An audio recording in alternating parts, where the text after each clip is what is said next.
உறவுகளுக்கு வணக்கம். நடந்து முடிந்த எலெக்ஷன் பற்றி ஒரு ரிவ்யூ மீன் என்ன நடந்தது, இது வரைக்கும் என்ன நடந்தது, அதுதான் இப்போ நடந்தது. அவங்க வீடு தேடி வந்து துணி துவைச்ச வேட்பாளர், நீங்கள் ஏதாவது உணவு வச்சுருந்தீங்கன்னா அங்கே வந்து புரோட்டா போட்ட வேட்பாளர், நீங்கள் ஏதாவது விவசாயம் பண்ணியிருந்தீங்கன்னா அங்கேயே வந்து களை வெட்டின வேட்பாளர், இவங்கெல்லாம் இனி 5 வருஷத்துக்கு இடையில் நீங்கள் பார்க்கவே முடியாது. நீ வழக்கமாக உங்கள் குடும்பத்தை நடத்துறதுக்கு இனிமேல் வந்து நீ ரெகுலராக வேலைக்கு போகணும். அரசாங்க அலுவலகத்தில் ஏதாவது சான்றிதழ் வாங்கணும்னா பிறப்பு சான்றிதழ் இறப்பு சான்றிதழ் வரைக்கும் நீங்கள் லஞ்சம் கொடுத்து தான் வாங்கணும். இந்த கட்டமைப்பு எதுவுமே மாறவே இல்லை. இத்தனை எலெக்ஷனில் மாறலை. இந்த எலெக்ஷன் மாற்றுமா, அதை நம்ம காத்திருந்தான் பார்க்கணும். இதில் நான் சொல்லக்கூடிய விஷயம் என்னென்னு கேட்டிங்கன்னா, இங்கு 2 கட்சிகள் வந்து பழம்பெரும் கட்சிகளாக இருக்கிறாங்க. அவங்க தான் இந்த களத்தில் முழுமையாக வேலை பார்த்தவங்க. நான் பார்த்த வரைக்கும் மாற்று 2 கட்சி இருக்கிறாங்க. உங்களுக்கு தெரியும், இப்போ நடிகர் திரு ஜோசப் விஜய் அவங்க கட்சி ஆரம்பிச்சிருந்தாங்க. அவங்க பெருமளவில் ஒரு பெரிய ஓட்டை அவங்க வந்து வாங்குவாங்க, அதில் எந்த மாற்று கருத்தும் கிடையாது. ஆனால் களமாடுதல் அப்படிங்கிற ஒரு விஷயம் இருக்கும்போது கிராம லெவல்லலாம் இறங்கி அவங்க ஒர்க் பண்ண முடியல. அவங்களால அந்தளவுக்கு என்ன செய்யலைன்னா வேலையை தீவிரப்படுத்த முடியல. அதே மாதிரி தான் திரு சீமான் அவர்களுடைய கட்சியும் கூட இன்ன வரைக்கும் கிராமப்புறத்தில் இறங்கி இந்த 2 கட்சிகள் மாதிரி தீவிரமாக ஒர்க் பண்ண முடியலை. ஆக்சுவலி அதை அடுத்தடுத்த எலெக்ஷன்லாம் வந்து அவங்க இன்னும் தீவிரப்படுத்தணும். பூத்துக்கு ஆள் போடுறது, ஊருக்குள்ளே இறங்கி வந்து ஓட்டு சேகரிக்கிறது, இது போன்ற நிறைய விஷயங்களை திரு ஜோசப் விஜய் அவங்களுடைய கட்சியும் சரி, திரு சீமான் அவர்களுடைய கட்சியும் சரி செய்யணும். அதுதான் இப்போ அவங்க 2 பேர் தான் புதுசு. நாங்கள் வந்து இந்த சமுதாயத்தை நாங்கள் இந்த தமிழகத்தை மாற்ற போகிறோம்னு சொல்லிகிட்டு இருக்கோம். 2 பேர் தான். பாக்கி எல்லா கட்சிகளும் புதுசாக ஆரம்பித்தாங்க. எல்லாம் ஒருத்தர் கூட்டணி சேர்ந்துட்டாங்க. நமக்கு தெரியும், 4 முனை போட்டி தான் இங்கே நடந்துகிட்ருக்குது.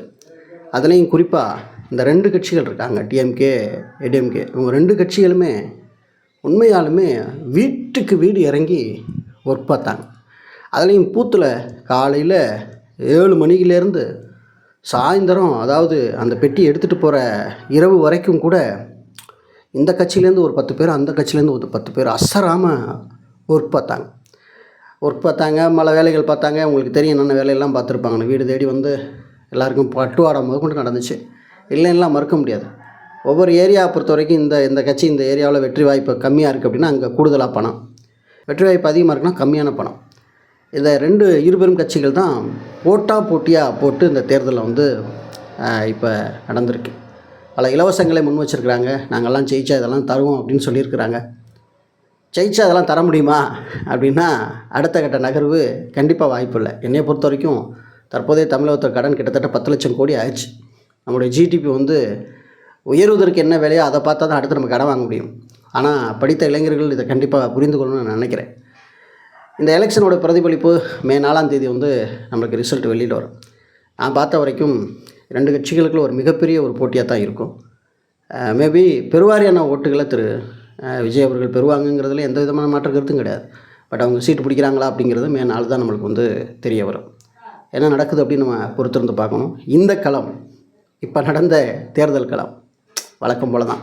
என்ன எல்லா தேர்தலை விட இந்த தேர்தலில் தேர்தல் துறை சார்ந்தவங்க நிறைய பணம் பிடிச்சதாக சொன்னாங்க. கிட்டத்தட்ட 500 கோடிக்கு மேலேயும் பரிசு பொருட்கள் கிட்டத்தட்ட 500 கோடிக்கு மேலேயும் கிட்டத்தட்ட 1000 கோடிக்கு மேலே பொருட்களும் பணமும் வந்து நாங்கள் பிடிச்சோம் அப்படின்னு சொல்கிறேன். பட் ஊருக்குள்ளே இறங்கியிருந்தால் இன்னும் கூடுதலாக 500 கோடி பிடிச்சிருக்கலாம்.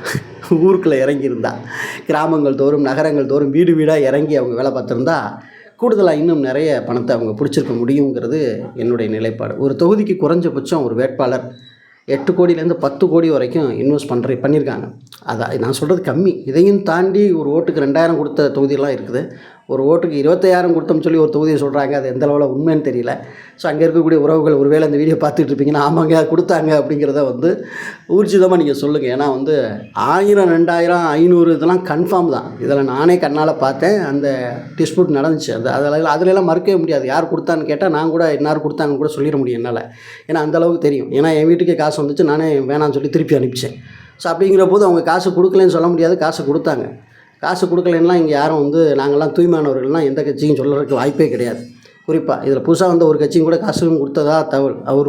ஒரு நண்பர் வந்து 1000 ரூபா வாங்கினதா சொன்னார். ஒரு நண்பர் 500 ரூபா வாங்கினு சொன்னார். உண்மையாலுமே இது நடந்த ஒரு சம்பவம்.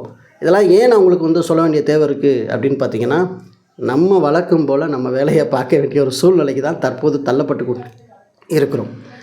மாற்றங்கள் வந்தால் நிச்சயமாக ஒரு நல்ல சந்தோஷமான ஒரு மகிழ்வை நம்ம முன்னெடுப்போம். மாற்றங்கள் வரலை, இதே நிலை தான் தொடரும் அப்படின்னா நம்ம பழைய வாழ்க்கையை நம்ம தொடருவதற்கு நாம் எல்லோரும் தயார் நிலையில் நாம் இருக்க வேண்டும். இன்றைக்கு வரைக்கும் நம்மளுடைய பெட்டிஷன் எழுதி கொடுத்தா அரசாங்க அலுவலகத்தில் அது குப்பைக்கு போகக்கூடிய நிலைமையில் தான் இன்றைக்கி வரைக்கும் இருக்குது. இன்றைக்கு வரைக்கும் பொதுமக்களுக்கான எந்த விதமான ஸ்கீமையுமே அரசாங்கம் மிக தெளிவாக பயனாளிகளுக்கு கொண்டு சேர்க்கிற அந்த ஒரு முனைப்பு கிடையவே கிடையாது. ரொம்ப கம்மி.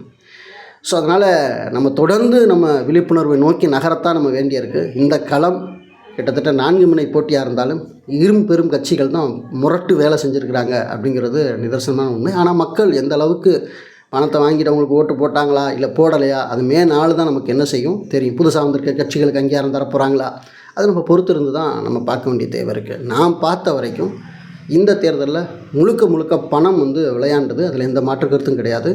அங்கங்கே தேர்தல் பணிகளை தேர்தல் ஆணையம் மிக தீவிரமாக செய்தாலும் கூட பல இடங்களில் அது ஓட்ட வழியாக உள்ள பூந்து பட்டுவாடை நடந்து முடிஞ்சிருச்சு. ஆகவே அன்னைக்கு என்ன தேர்தல் நடந்ததோ அதை விட கூடுதலாக தான் இந்த தேர்தல் அதிக ஒர்க்கில் 2 கட்சிகள் பண்ணியிருக்காங்க. அதையும் தாண்டி இந்த புதிதாக இருக்கக்கூடிய இந்த 2 கட்சிகளும் உள்கட்டமைப்பு இன்னும் கூடுதலாக வலுப்படுத்த வேண்டியது அவங்களுக்கு அதிகமாக இருக்குது. நெகட்டிவ் பாசிட்டிவ் இது 2 மே 4க்கு அப்புறம் வந்ததுக்கப்புறம் இன்னும் மக்களை சந்தித்து நேரடியாக களமாடி ஊருக்குள்ளே இருக்கக்கூடிய கிராம கட்டமைப்புகளை வலுப்படுத்த வேண்டும் அந்த 2 புதிய கட்சிகளும். அதுதான் இங்கே நான் பார்த்த ரொம்ப தொய்வு. ஸோ அதனால் இனி வரக்கூடிய காலங்களில் என்ன நடக்குது அப்படின்னு நம்ம பொறுத்திருந்து பார்க்கணும். இது முழுக்க யாரையும் டாமினேட் பண்ணியோ யாரையும் நம்ம நிராகரிச்செல்லாம் பேசலை. கள நிலவரம் என்னவோ அதைத்தான் நம்ம பேசியிருக்கோம் அப்படின்னு நான் நினைக்கிறேன். எங்கள் தொகுதியை பொறுத்த வரைக்கும் பயங்கரமான டஃப்பாக தான் இருக்குது அப்படின்னு நான் நினைக்கிறேன். அதனால் நம்ம பொறுத்திருந்து பார்ப்போம். மே 4க்கு அப்புறம் கிட்டத்தட்ட அரை நூற்றாண்டுகளாக எங்கள் தொகுதியை ஆண்ட அந்த ஒரே குடும்பத்தை சார்ந்தவங்க வெல்றாங்களா இல்லை புதிய நபர்கள் வர காத்துட்ருக்குறாங்களாங்கிறது மே 4க்கு அப்புறம் தான் தெரியும். ஓகே, இந்த தகவலை நான் உங்களுக்கு சொல்லிக்கிறேன். அதனால் வழக்கம் போல் எப்போதும் நீங்கள் வேலையை செய்யுங்க. நீங்கள் எப்போதும் போல் நம்முடைய விழிப்புணர்வு தொடருங்க. மக்களுக்கான அவேர்னஸ் நம்ம கொடுத்துக்கிட்டே இருப்போம், திட்டங்களை வாங்கி கொடுத்துக்கிட்டே இருப்போம். கிராம சபையில் அட்டன் பண்ணுங்கள், மக்களுக்கு ஆர்டி சொல்லிக் கொடுங்க, சட்டம் சொல்லிக் கொடுங்க, இதெல்லாம் தொடர்ச்சி சொல்லிக் கொடுங்க. ஓகேவா? இதை சொல்கிறதுக்காண்டி தான் அந்த வீடியோ பதிவு. நன்றி, வணக்கம்.